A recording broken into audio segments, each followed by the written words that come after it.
Deus. Minha saudação a todos aí com a paz do Senhor Jesus Cristo, amém? Amém. Por bondade, os irmãos, abram as vossas Bíblias no primeiro livro do profeta Samuel, capítulo 16. Aleluia. Capítulo 16. Glória a Deus.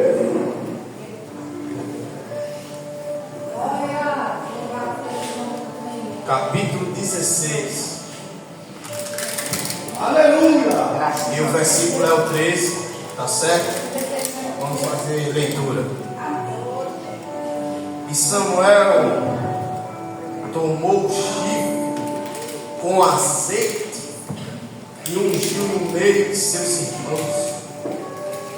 E daquele dia em diante o Espírito do Senhor se apoderou de Davi. Amém? Amém. Bendito seja o nome do Senhor. Sabemos que o livro do profeta Samuel ele se enquadra no Taná, que pertence ao Neviim, que vem da palavra Navi, que significa ver aquilo que está oculto, tá certo? Porque é assim que Deus faz. Deus nos chamou para ver aquilo que está oculto.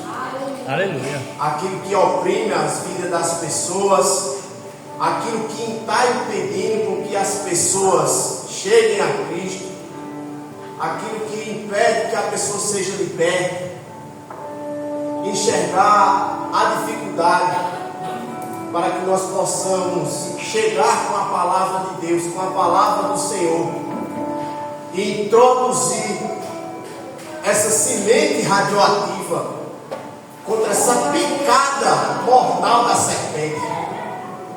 Porque o povo ele é mergulhado no pecado por consequência das suas próprias escolhas, que se queixa o homem dos seus próprios pecados. Quem é o homem para dizer que é justo diante de Deus? O profeta Isaías ele disse que a justiça do homem perante Deus é como um trapo de imundícia, é irrelevante, obsoleto, para nada se tem proveito.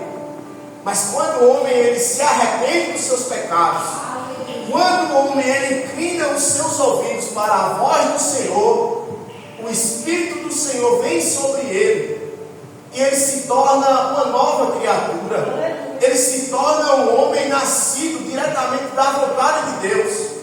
Está escrito que o homem nascido de Deus ele não é nascido nem da vontade da carne, nem da vontade do homem, nem da vontade do sangue, mas da vontade de Deus. Aleluia. Aleluia. Que seja Deus. Glória a Deus. Bem sabemos que o povo de Israel estava sendo regido por juízes.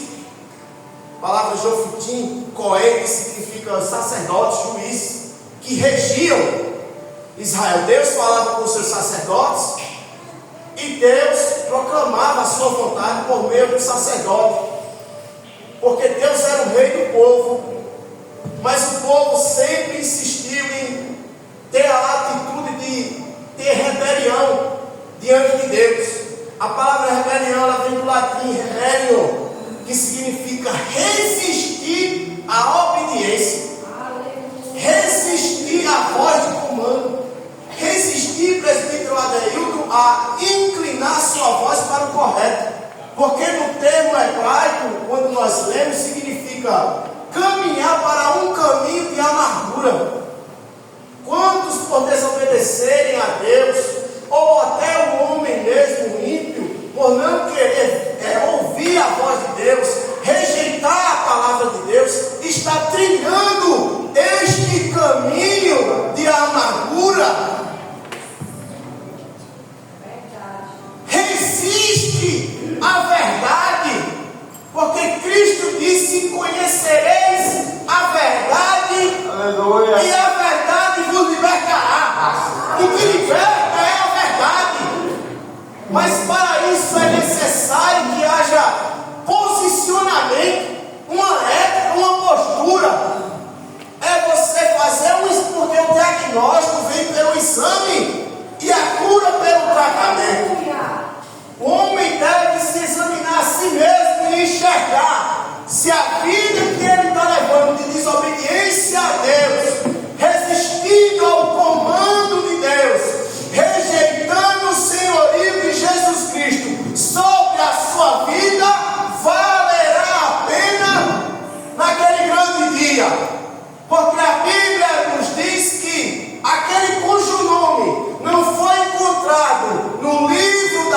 vida do cordeiro, ele será lançado, este será lançado no lago de fogo e enxofre.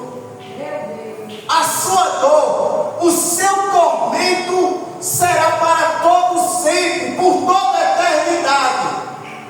Aonde é a prisão futura de Satanás.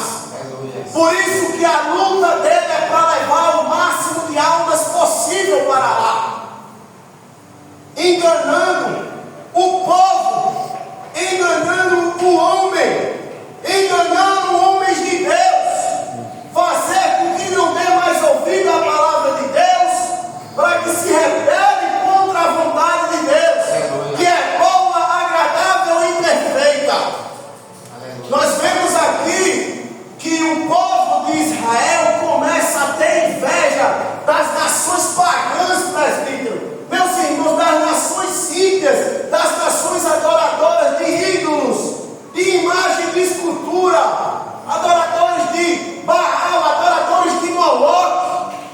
E o povo de Israel vai ter inveja desses reis, cujos fazem os seus sacrifícios pegando seus filhos mais novos e jogando em oferenda a deuses, abominando o plano, maestria de Deus, porque família é um projeto de Deus. Aleluia. O jovem crescer no caminho de Deus é um projeto de Deus. Aleluia. O homem indo morar com Deus é um projeto de Deus. Então agora o povo rejeita o governo de Deus, rejeita o reinado de Deus, não aceitando o seu reinado. E eles pedem agora um rei, porque em Atos dos Apóstolos, capítulo 3, versículo 21, escrito está: Paulo está dando uma palavra lá na sinagoga e testificando dessa rebeldia. O povo pediu um rei a Deus, e Deus lhes deu Saul como rei, que significa desejo dos homens. A Bíblia nos diz, no livro de Samuel, no capítulo 10, que Samuel unge Saul com um vaso de azeite, que é a palavra par, que significa algo que pode ser quebrado. E se você que lê Bíblia, nós sabemos que o reinado de Saul foi quebrado. O reinado de Saul, a casa de Saul andou para trás por conta da sua rebeldia, porque rebeldia foi um sentimento que Satanás teve lá quando andava por sobre as pedras afogueadas. Foi esse sentimento que ele introduziu quando a serpente enganou Eva, quando a serpente enganou Adão, quando comeram do fruto. Se nós vemos o que nós vemos hoje, é por conta disso.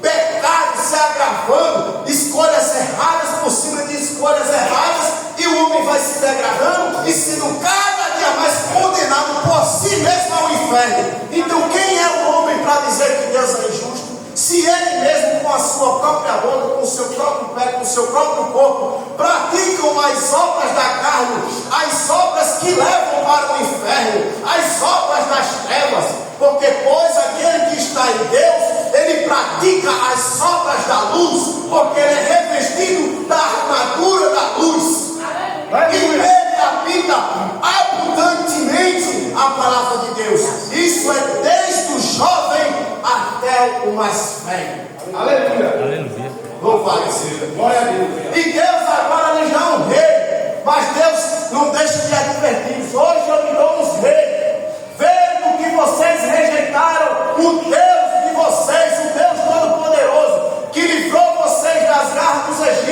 dos egípcios, e que livra vocês de todos os seus pesares, de todas as suas desgraças, de todas as suas angústias. Porque o negócio de Deus é com vida, não é com morte. Porque Saul veio da tribo de Benjamim e residia na família de Matre. A palavra Matre no termo original é morte. Morte. Tá certo? E Deus deu aquilo que o povo queria. Mas vemos, a gente continuando lendo a Bíblia, nós vemos que o Espírito do Senhor vem sobre Saul, transforma ele numa nova pessoa, ele profetiza, mas logo começa, ao decorrer do seu reinado,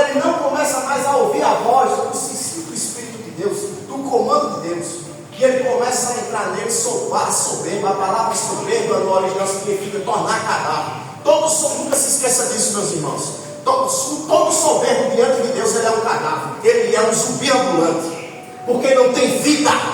E nós aprendemos aqui que se nós quisermos ter vida, que se nós quisermos herdar o reino dos céus, nós devemos ser pobres de espírito. E ainda tem uma palavra que ainda leva mais até para oração, que é a palavra do Toshel. Porque uma vez chegou um camarada para Jesus e disse: eu quero te seguir. Jesus olhou para ele e disse assim: o filho do homem não tem onde pôr a cabeça para descansar. Que é a palavra Pitoshel, que significa aquele que não tem nem aonde descansar. Para você ver como era a pobreza de espírito de Jesus Cristo. Ele, sendo rico, se fez pobre para nos enriquecer. E a segunda carta de Coríntios, Paulo escreve que para tudo enriqueçamos, para que em tudo enriqueçamos.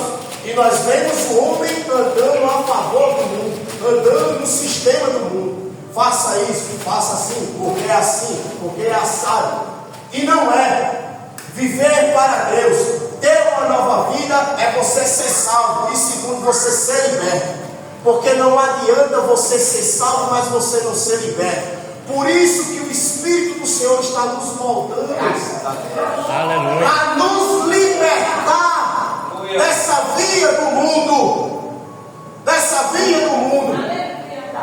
Por isso que Tiago escreveu: não vos entregueis com as concupiscências, as paixões da carne. Aquilo que inclina para a carne, porque a carne não limita contra o Espírito. Então agora Deus rejeita Saul.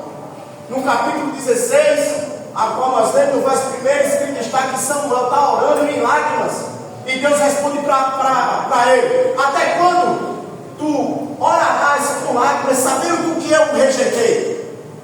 Vai tu agora, pega esse chifre, esse chofar, vai à casa de Jessé o belemita, porque lá achei um segundo meu coração. Você foi achado. Se você está aqui hoje é porque você foi achado. Segundo o coração de Deus, Salabara Surunaravácia.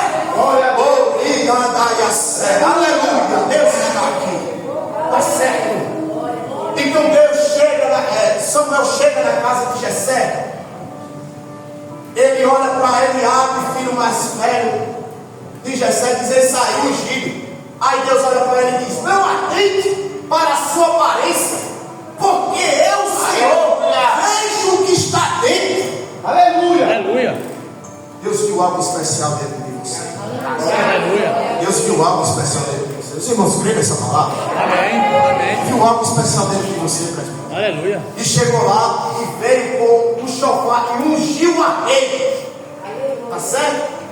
Essa palavra aqui, o chifre é querem. E querem significa aquele sopro, força, liderança.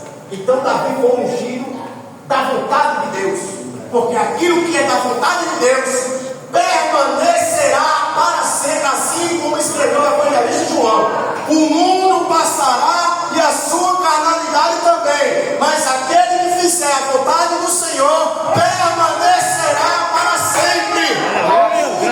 Ele puxa Davi como rei com o chofar, que é a palavra aquele que também significa aquele que brilha. Então Samuel pegou aquilo que brilha e derramou com óleo, que é o símbolo do Espírito de Deus. E ele diz: agora o Espírito do Senhor Jeová se apoderará de você. Então agora esse Espírito é sobre a minha vida, sobre a sua vida, sobre a sua e sobre a sua. E nós temos a total capacidade, a total força, a total autoridade para pregarmos o Evangelho no nosso trabalho, para a nossa família, e ensinar o Evangelho em outra coisa, como o sal da terra, e brilhar, porque nós fomos ungidos com aquilo que brilha, com aquilo que se destaca. Amém? Amém. E aqui eu encerro, em nome de Jesus, que Deus nos abençoe. Amém.